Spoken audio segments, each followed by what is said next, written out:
Peyton 5 for 5. I think I know you've had 5 hits before. I don't know if you were 5 for 5. I have to double check that. But just what I know you're a good hitter. But what were your thoughts on going 5 for 5? Oh yeah, just first off, super proud of our team for being able to come out there last midweek and get that win. But just trying to keep it simple, not trying to do too much, stay in the middle of the field, and I felt like I did a really good job of that today. And that's pretty much all I can ask for. Just trying to make hard contact up the middle, and it's just trying to keep it as simple as possible, not trying to do too much. That's kind of my approach today. You mentioned midweek. Seems like every midweek you check and somebody ranked high or somebody pretty good is losing a midweek game. It just happens when you play that many. You guys avoided that this year. What do you think was the key to that, and how good do you feel about that? Yeah, I think it just speaks to us coming out every day and playing. You know, we have a lot of depth on both sides of the ball, and I just think that guys just want to keep like just getting in and having the opportunity. And you know, a guy like Piro who hasn't like played a ton, and he comes in there, he's like looks great. You know, he's just when his name's called, he just wants to go out there and do what he can for us to win. But they can get kind of draggy and stuff. But I thought we've done a really good job all year, just showing up to the ballpark and playing 100%, and you know, it's all we can ask for. Yeah, I think you threw on Saturday, obviously, in the a little bit shorter rest. Just how did you feel today? What was working for you? Yeah, no, I felt great today going out there. I think that I did a good job in my pre-outing bullpen with Parker. Did a really good job. Us two kind of connecting and figuring out what pitches were working today. And then when we got out there, obviously, I think his pitch calling was awesome. And I've got a lot of confidence in Parker. He's my locker neighbor, so we're always kind of talking pitching and whatnot. And like, and he just tell me like, get the curveball in the dirt, and like, I have full faith that he's gonna, keep it in front of him, which he did twice tonight. So I think that a lot of it was Parker and the connection we have for sure. Parker, just what did you think of his start today? Yeah, I thought he was really good. Before the game, we talked about attacking hitters and getting ahead in the count. And, he went out there and executed. He wasn't afraid and got ahead and stayed ahead for the most part. And, I think all the way around on the mound today, we did a good job of that. So, Do you feel like today was maybe an audition for you to become a pinch runner in the future? Just what did you think of your performance today? Probably not. No, it was good. It was good to get a stolen bag under my belt, though, for sure. Bobby, how would you assess your start today? Yeah, no, I think I did a good job, like Parker said, getting ahead of hitters and staying ahead. Obviously made a few pitches there. I'd like to have back, but I think I did a good job keeping the ball down and on the corners, and just thought I made some good pitches and some good counts Do you feel ready for Sunday if needed? for sure. If needed. And you had that 6 pitch inning in the top of the fourth. How great was it for that to, like, even though you're probably about to hit your pitch count, but like that kind of just like kind of saved you some pitches there. Yeah, no, those are huge. Obviously, the leadoff gets on with the hit, and then guy smokes a changeup, and off the bat, I didn't think it was staying in the infield. I turned back, and Stovall's getting a glove on it, so that's a good feeling. And then obviously, you're up back in the mound in the windup with 2 outs like that. Just gives you a lot of confidence, kind of that spark to get that third out. Ben, Dave has been up here saying, talking about Parker's catching ability behind the plate. Just, I guess, what makes him specifically unique or special behind the plate? Yeah, I mean, I think he just knows pitchers really well, and his pitch calling's really good. And he knows what pitches each day are on and off. And I mean, there's some times where, like, maybe for example, like in the fall, I love it when he does this. He'll call a full count curveball. And when you kind of shake and tell him, yes, he kind of smacks his glove. And like you can tell he's a lot of confidence in the pitchers. And that's huge. And I think we connect really well when it comes to pitch calling. And I'm usually kind of pre-gripping a grip in my glove, and he ends up calling it. And I'm like, all right, here we go. So yeah, a lot of it is Parker and the job he does back there. It's huge.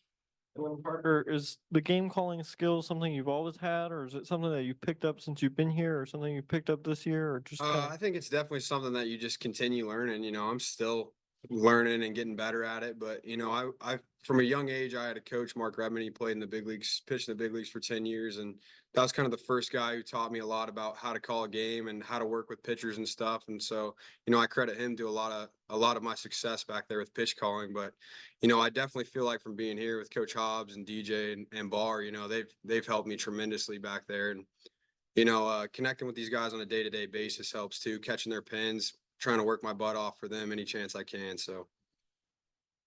Yeah, Parker, you're playing maybe once on a weekend or here and there, but you always seem ready, and you've had some good offensive games. Well, what's the key to when you're not playing every day to being successful? I think you just have to have a good routine. You know, you have to show up to the park like you're playing every single day. And if you're not, you know, you got to be the best teammate you can be.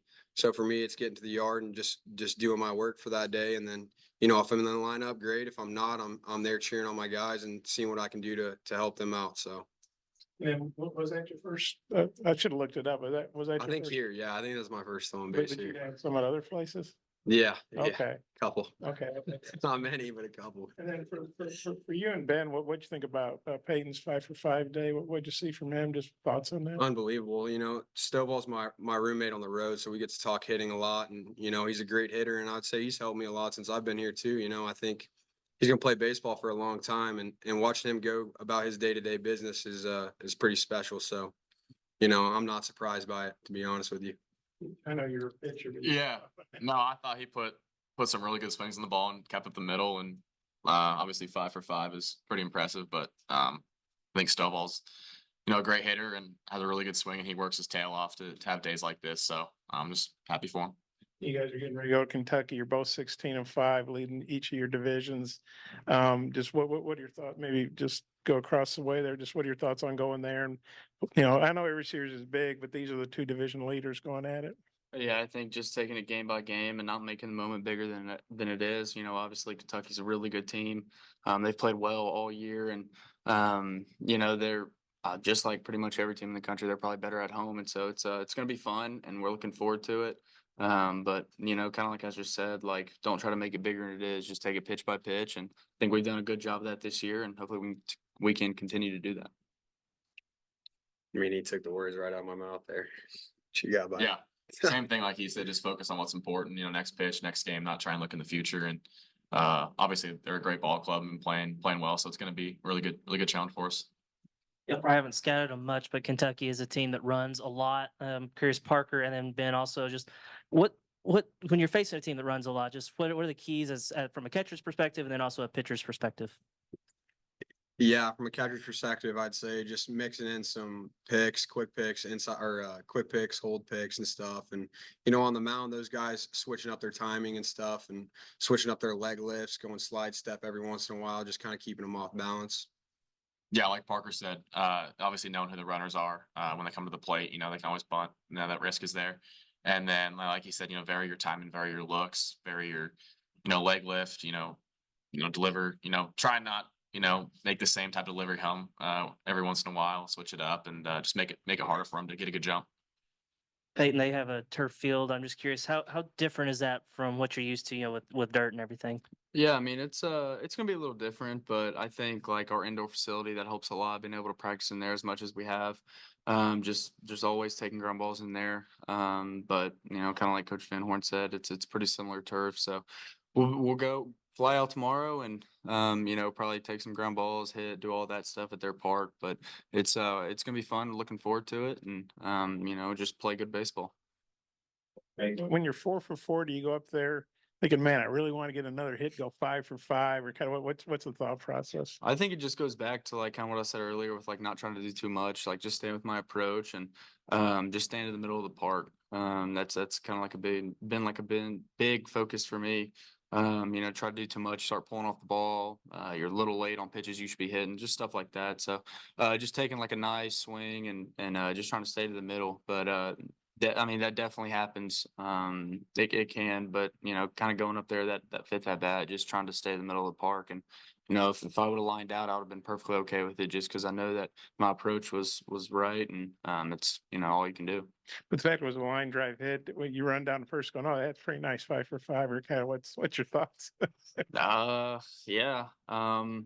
It was pretty nice. I guess maybe wish kind of a couple might have went to like a little bit more left, right, center, maybe got a couple extra base hits. But other than that, no, I mean, I was pretty excited. I was glad, and I'm just glad we won. You know, it's the biggest thing. So it was nice to be able to have a game like that and also win. You slid that time. What happened on the plus? Yeah, so that was pretty embarrassing. I got still. It was like a delayed still, and I saw right before I took off, I saw the ball in the dirt, and I thought that it bounced away, and I didn't hear anybody like say down or anything. It was like quiet when I was running, so I was like, okay, I'm just like, there's the ball's away. whatever. And, you know, next thing you know, he slapped the tag on me and I was like, oh, this looks terrible. But, yeah, that was kind of the thought process.